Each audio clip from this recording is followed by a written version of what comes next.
नहीं हरियर नहीं पियर नहीं लाल किया रे।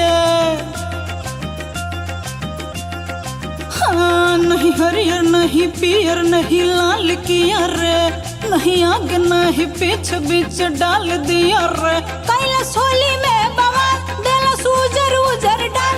मौका दिहलस ना हमरा के कर के सवाल। हमरे चोली का किया बुरा हाल। चिपकाया साला फेविकॉल से।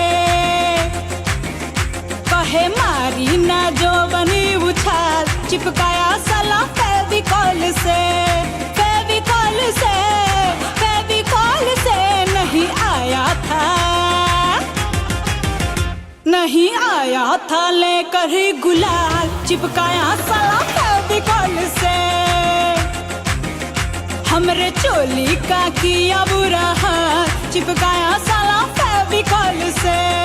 झूम झूम झूम होली में झूम झूम झूम झूम झूम झूम होली में झूम झूम झूम झूम झूम ले होली में झूम ले झूम झूम झूम ले होली में झूम ले।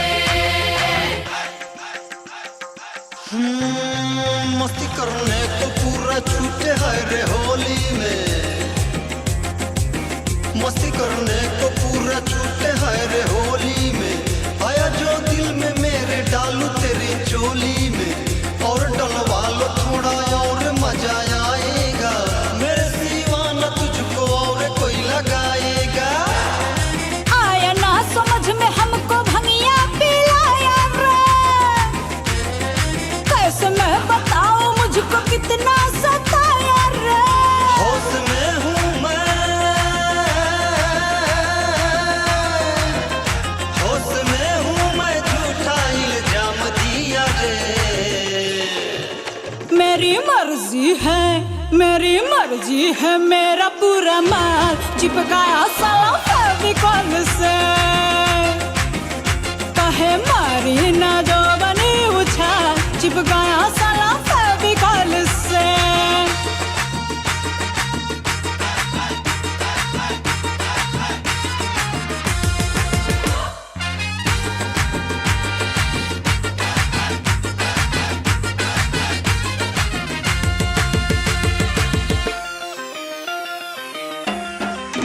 लगता है कि साला तूने तो शराब पिया।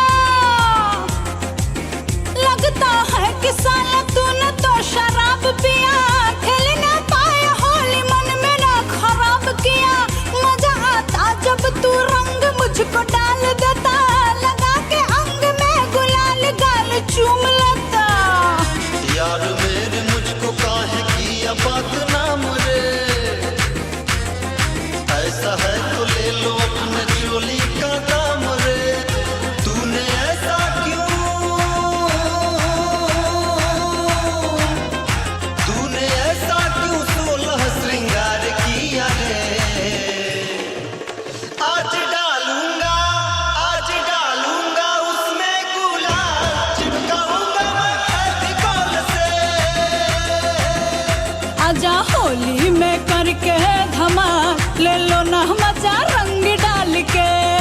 रंग डाल के रंग डाल के।